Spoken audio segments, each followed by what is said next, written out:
একজন মানুষ সারা জীবন ব্যস্ত ছিল দুনিয়ার পিছনে ছুটতে। বাড়ি বানিয়েছে, ব্যবসা করেছে, মানুষের সাথে হাসি ঠাট্টা করেছে।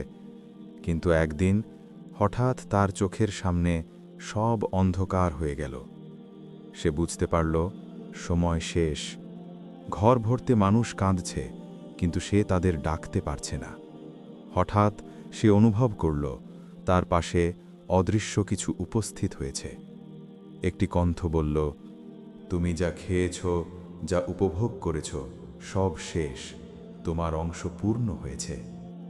আরেকটি কণ্ঠ ভেসে এলো, তোমার সময়, তোমার সুযোগ সব লিখে রাখা হয়েছিল। তুমি কিভাবে ব্যবহার করলে? তার সামনে হঠাৎ এক আলোকিত পৃষ্ঠা খুলে গেল। সেখানে ছোট ছোট প্রতিটি কাজ লেখা।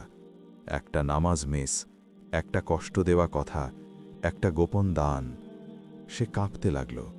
সে চাইল আর একবার সুযোগ, কিন্তু উত্তর এলো, দুনিয়া ছিল পরীক্ষা, ফিরে যাওয়ার রাস্তা নেই।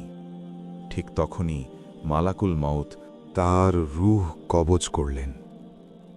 সব শব্দ থেমে গেল, শুধু রয়ে গেল তার আমল।